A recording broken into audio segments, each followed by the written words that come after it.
अस्सलामुअलैकुम दोस्तों, ये जनाब पराली दा ट्राला उन्हां लोगों वास्ते है खास तौर ते सतलुज दरिया दे बेल्ट ते जेड़े लोगों दे घर लुढ़ गए ने, डेरे लुढ़ गए ने, माल रुढ़ गए ने ते माल बच गए ने तो उन्हां वास्ते पट्ठे कोई नहीं। ते आपां कबूटा मशीन तो जनाब कटाई कराई सी ते ये पराली सारी सलाब जदगान वास्ते रखी सी।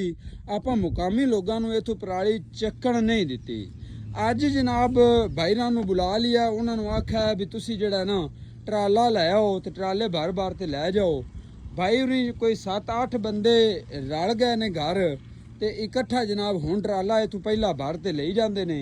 उन्हां नाल भी गलबात करने हैं, लेकिन मैं ये पैगाम भी साडा पैगाम है, असीं ये पैगाम देसां कि जेड़े लोग हिम्मत रखते ने ना वो सलाब जदगान लोगों की मदद करन, चाहे जिस तरह भी हो सके, माली हो सके, पट्ठियां दी हो सके, माल दी जगह दे सकते हो, जिन्नी भी मदद कर सकते हो।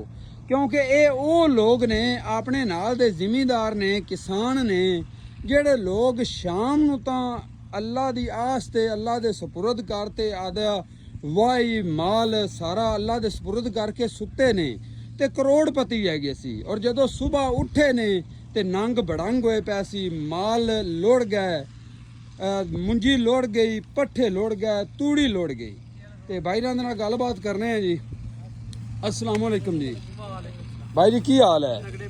पहले तो ये दसो भी कित्थों तशरीफ ले आए ने? सर असी ते जलाल कोटों है। सही। आ भाई जेड़े नो थाड़ दे सतलुज दे दरिया सतलुज। अच्छा, दरिया सतलुज दे ने भाई। अच्छा, ये पराली इन्ना पंदू तुसी क्यों चक्कण आए ने? इन्ना पंदू तां चुकना है मिलदी हुंदी ते फिर क्या आउणा। सही। अगर कोई बंदा भी कटाई करांदा है ते ओ मुल वेचदा है, किसे नु एवें पराली नहीं चक्कण देंदा। सही। तलका को आया बैठा हुंदा तो ओनु देंदे ना। हां जी बिल्कुल जी। किसे नु अगर कोई खैर है तो ओनु पराली नहीं चक्कण देंदे। सही। मुल वेचदे नु, इसलिए इन्ना सफर करके आए हैं इत्थे जनाब। मतलब मजबूरी है ना जी? हां जी मजबूरी है। हां जी। ते बाकी तुसी की कहना चाहसो? सारे रल मिल के आए हो, मतलब पराली चक्कण भी पट्ठे जेड़ा ना माल दे हाँ। ये कोई भी नहीं देंदा हुंदा। सही। जिंदे कोल हुंदे नु आंदा भाई मेरा आधा मस सरदा पैंदा ते रोटी टुक्का जेड़ा हुंदा है वो कोई इमदाद कर देंदा हुंदा है। सही। लेकिन जिले पट्ठियां दी गल आंदी ना पट्ठे कोई नहीं देंदा। सही।